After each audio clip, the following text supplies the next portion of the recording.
संसद में वक्फ संशोधन बिल पास हो गया, लेकिन कहानी अभी बाकी है। बीजेपी को लग रहा है कि एक बहुत बड़ी जीत उसके हाथ लग गई, कहानी अभी लेकिन बाकी है।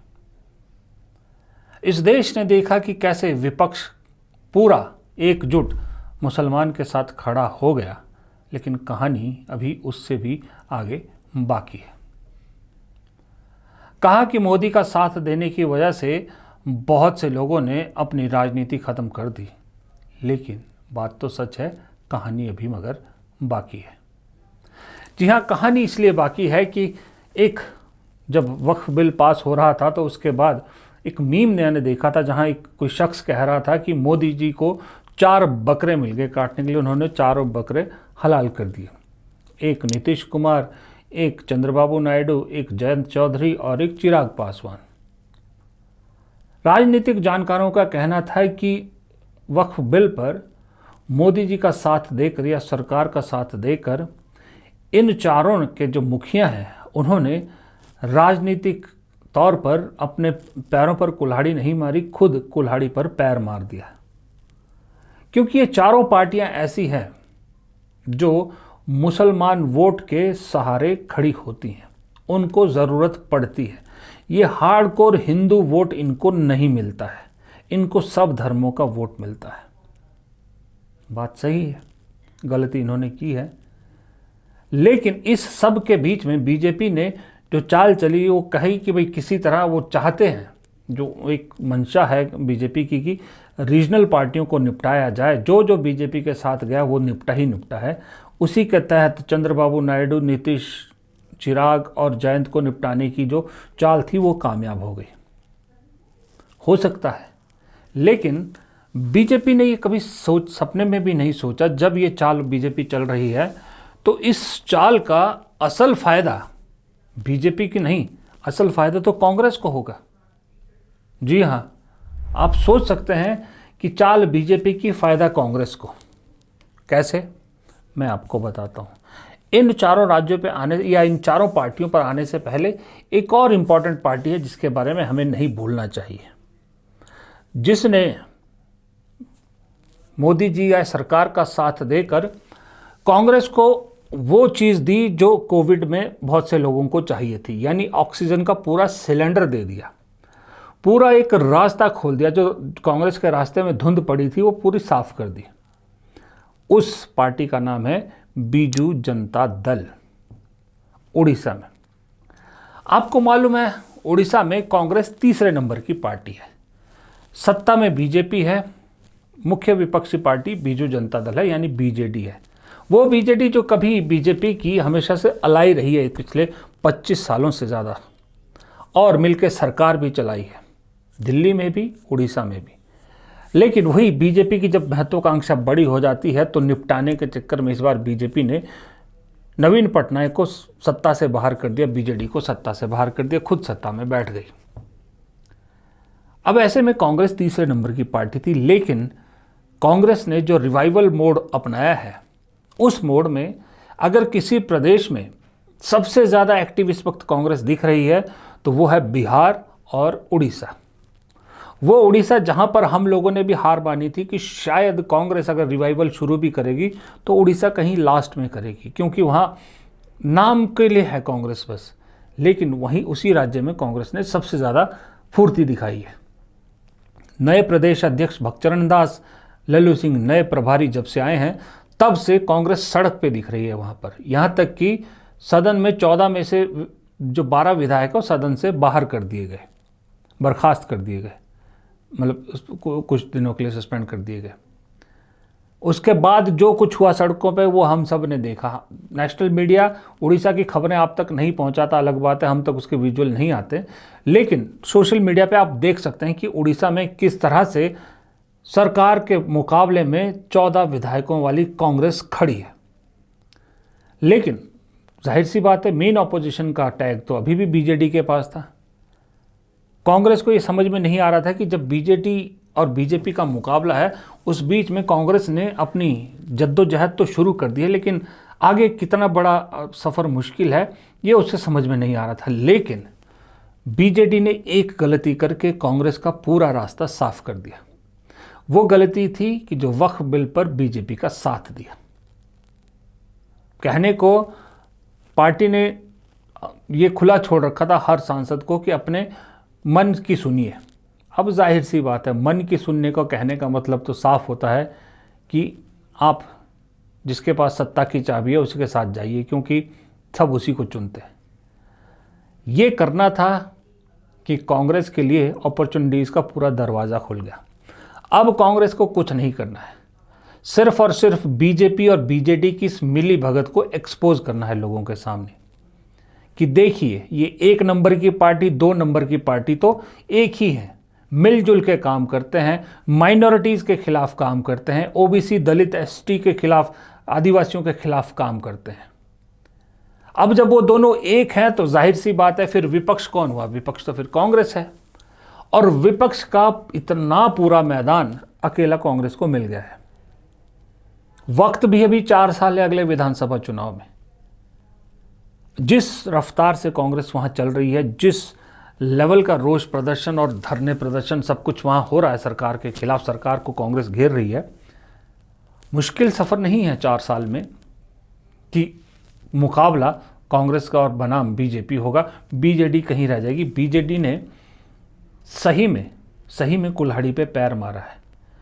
जिस पार्टी ने आपको सत्ता से बाहर किया, जिस पार्टी पे आप धोखा देने का आरोप लगा रहे हैं, उसी पार्टी का आप फिर साथ दे रहे हो, वो भी तब जब एक ऐसा बिल लाया जा रहा है जो एक कम्युनिटी के बिल्कुल खिलाफ दिख रहा है, जिसको लेके पूरा विपक्ष 232 सांसद लोकसभा के और 95 सांसद राज्यसभा के उनके साथ खड़े हैं। तब भी आप उस पार्टी का अगर आप साथ दे रहे हो तो लोग बेवकूफ़ नहीं हैं जिनकी समझ में नहीं आएगा कि ये मिली जुली सरकार क्या है। पब्लिक में आप एक दूसरे को गाली दो, पीठ पीछे हाथ मिलाते हो। कांग्रेस को सिर्फ एक्सपोज करना है, रास्ता आपने खुद निकाल लिया। ये शायद बीजेपी ने नहीं सोचा था कि कांग्रेस के लिए इस तरह का रास्ता खुल जाएगा। अब आप आइए बिहार में। बिहार में चुनाव बिल्कुल सिर पे है। नीतीश को खत्म करने की बीजेपी ने साजिश की, जिसमें कामयाब होती नजर आ रही है। नीतीश का एक बहुत बड़ा सपोर्ट सिस्टम हटवा दिया। अब नीतीश हटा तो बीजेपी को लगता है वो बड़ी हो जाएगी। देखिए, आज भी बिहार में नीतीश कुमार जेडीयू एक फोर्स है। ये बात सब जानते हैं कि अगर बीजेपी अकेले लड़ेगी तो बीजेपी में वो दम नहीं है जो नीतीश के साथ लड़ने में है। लेकिन आपने नीतीश को निपटा दिया ताकि आप बड़ी पार्टी बन सके। आपने खुला मैदान छोड़ दिया आरजेडी और कांग्रेस के लिए। अब आज की डेट में अगर नीतीश को कमज़ोर हो जाते हैं, चिराग पासवान कमज़ोर हो जाते हैं, जीतन राम मांझी कमज़ोर हो जाते हैं, तो बचा क्या? आरजेडी कांग्रेस बनाम बीजेपी। जब ये 1 वर्सेस गठबंधन का मुकाबला होगा, महागठबंधन का, तो नुकसान किसको होना है? बीजेपी को होना है, क्योंकि बीजेपी में अकेले में वो दम नहीं है कि वो आरजेडी कांग्रेस गठबंधन को हरा सके। तो यहाँ भी आपने फ़ायदा पहुँचा दिया कांग्रेस और सहयोगी को। यही चीज़ चिराग पासवान पे भी लागू होती है। फिर आइए आप जयंत चौधरी की बात करते हैं। जयंत चौधरी को भी आपने निपटा दिया। वेस्टर्न यूपी में जाट कम्युनिटी, जाट और किसान कम्युनिटी जयंत चौधरी के साथ। अब जब जाट, किसान, मुसलमान जयंत के हाथ से फिसलेगा, मुसलमान फिसल गया तो जाट भी पूरा उसके साथ नहीं है, जयंत चौधरी के साथ नहीं है। करना क्या है? करना सिर्फ इतना है कि हरियाणा से जाट लीडर्स को कांग्रेस को डिप्यूट करना है पश्चिम उत्तर प्रदेश में, और सचिन पायलट हो या भूपेंद्र सिंह हुड्डा हो या दीपेंद्र हुड्डा हो, इस तरह के नेताओं को आप डालिए, गुर्जर जाट नेताओं को वहाँ पर डिप्यूट कीजिए, काम पे लगाइए कि अब से लेके अगले यूपी विधानसभा चुनाव तक ये एरिया आपका है, आपकी जिम्मेदारी है। क्योंकि अब जयंत चौधरी से मुसलमान छिटक ही गया है, तो फिर आपको सिर्फ और सिर्फ जाट और किसान, इन 2 चीज़ों पे काम करना है। तो यहाँ भी फ़ायदा किसका हुआ? कांग्रेस का। अब आइए सबसे बड़े प्रदेश में, मतलब जो सबसे बड़े सहयोगी चंद्रबाबू नायडू। चंद्रबाबू नायडू ने सही में सबसे बड़ी गलती मेरे हिसाब से बीजेडी के बाद अगर किसी ने की है तो चंद्रबाबू नायडू ने की है। चंद्रबाबू नायडू आंध्र प्रदेश में इस पोजीशन में है कि जगन मोहन रेड्डी की वाईएसआर कांग्रेस ऑलमोस्ट ज़मीन पे लिटा दी है। कांग्रेस तो वहाँ से लड़खड़ा कर खड़ा होने की कोशिश कर रही है, लेकिन बीजेपी की पॉलिटिक्स के जाल में फंसकर चंद्रबाबू नायडू ने जो मुसलमानों को लेकर डबल स्टैंडर्ड अपनाए हैं कि वहाँ पर आयोग का गठन करते हैं, उनको रिजर्वेशन देते हैं, लेकिन यहाँ दिल्ली में कानूनन बनने के उस पर साथ बीजेपी का देते हैं, मुसलमानों के खिलाफ जाते हैं। अब जगन मोहन रेड्डी कहीं दिख नहीं रहे। शर्मिला रेड्डी उन्हीं की बहन है, लेकिन कांग्रेस की प्रदेश अध्यक्ष है। ये मैंने पहले भी एक बार वीडियो बनाया था कि वो बहुत एक्टिवली वहाँ पर कांग्रेस को खड़ा करने की कोशिश कर रही है।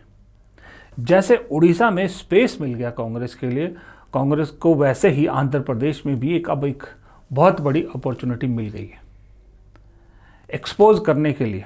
चंद्रबाबू नायडू को एक्सपोज कीजिए।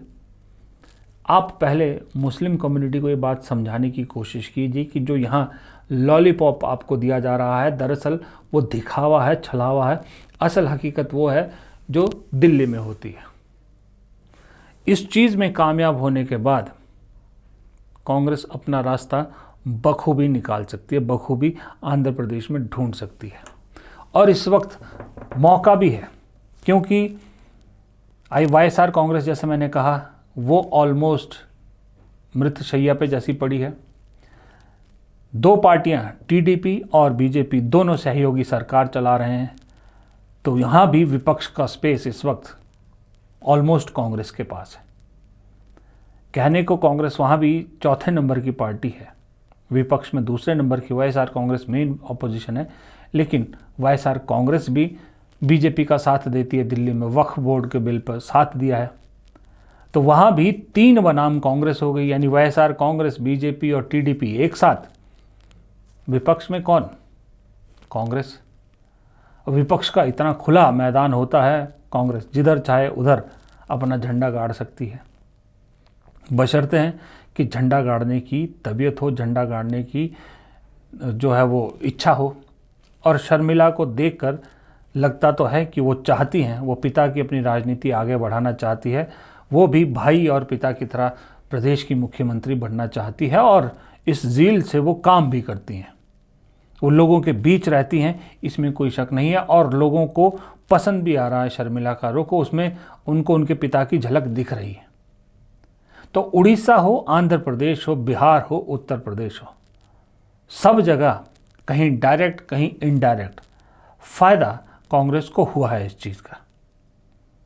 ये शायद बीजेपी नहीं समझ पाई थी जब ये सब चीज़ें कर रही थी, और ना ये रीजनल पार्टी, क्षेत्रीय पार्टियां समझ पाए, ना नीतीश, ना नायडू, ना नवीन पटनायक, ना जयंत चौधरी, ना चिराग पासवान।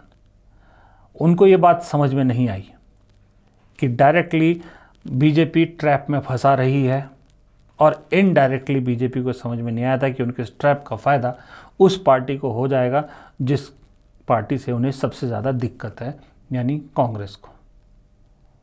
अब अगर मुझे यहाँ बैठे बैठे, मतलब एक छोटा सा पत्रकार हूँ मैं, मुझे अगर ये चीज़ें समझ में आ सकती हैं, हो सकता है मैं थोड़ा ज़्यादा समझ रहा हूँ, लेकिन अगर आप 50% भी माने तो कहीं तो मेरी बात में दम है।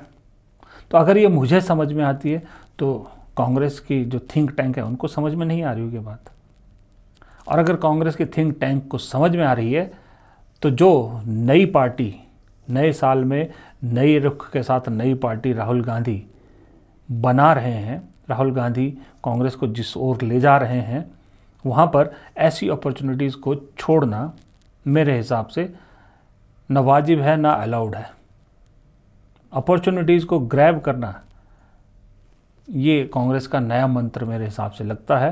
वो कहते हैं ना, मौके पे चौका मारना, वो फार्मूले के साथ कांग्रेस अब चलेगी, और इस फार्मूले से चलेगी तो इस तरह के मौक़ों पे चौका मारने से बेहतर क्या मौका मिल सकता है। तो फिलहाल इस कहानी को यहीं ख़त्म करते हैं। पसंद आई हो तो प्लीज़ चैनल को सब्सक्राइब कीजिएगा, वीडियो को लाइक और शेयर कीजिएगा, कमेंट बॉक्स में राय दीजिएगा और थोड़ी सी हमारी आर्थिक मदद कीजिएगा तो बहुत मेहरबानी होगी। उसके लिए आपको सुपर थैंक्स और जॉइन बटन के ज़रिए हम तक पहुंचना होगा। नमस्कार।